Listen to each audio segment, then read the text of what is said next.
बहुत समय पहले की बात है।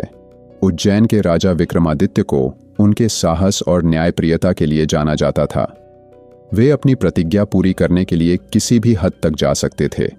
इसी वजह से उन्होंने एक तांत्रिक के कहने पर श्मशान में पेड़ पर लटके वेताल को पकड़ने का कठिन वचन दिया।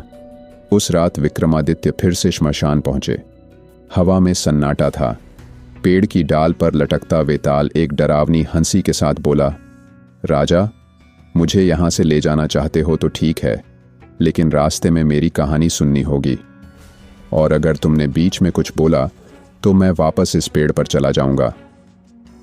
राजा ने सहमति में सिर हिलाया। वेताल ने कहानी शुरू की। एक समय की बात है।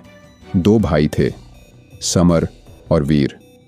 दोनों आपस में बहुत प्यार करते थे। उनकी मां बचपन में ही गुजर गई थी और पिता ने उन्हें ईमानदारी और परिश्रम का पाठ पढ़ाया था, लेकिन दुर्भाग्य ने उन्हें घेर लिया। उनके पिता की हत्या एक रहस्यमयी तरीके से हुई। गांव वालों का कहना था कि हत्या किसी इंसान ने नहीं बल्कि एक राक्षस ने की थी। समर और वीर ने प्रण लिया कि वे अपने पिता के हत्यारे को ढूंढकर न्याय करेंगे। वर्षों बीत गए।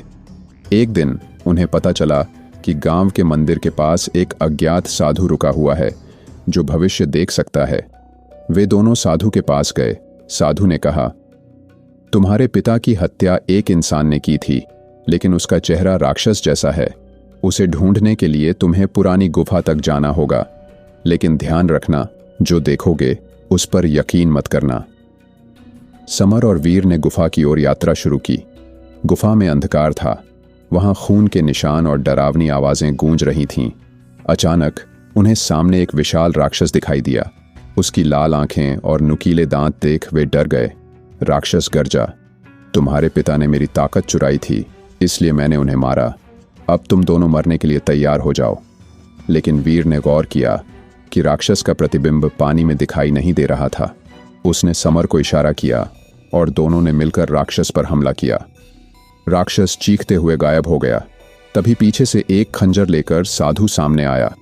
वह असली हत्यारा था। उसने अपनी असली पहचान छुपाने के लिए जादू का सहारा लिया था। वेताल ने कहानी खत्म कर राजा से पूछा, अब तुम बताओ राजा विक्रम, समर और वीर में से कौन बड़ा भाई था? क्योंकि जिसने यह सब समझा और राक्षस पर हमला किया वह वीर था। तो क्या वीर ही बड़ा भाई था? विक्रम ने शांत स्वर में जवाब दिया, नहीं, वीर बड़ा भाई नहीं था। बड़ा भाई वही होता है जो अपने छोटे भाई की रक्षा करे और उसे सही समय पर सतर्क करे। इसलिए वीर नहीं, समर बड़ा भाई था।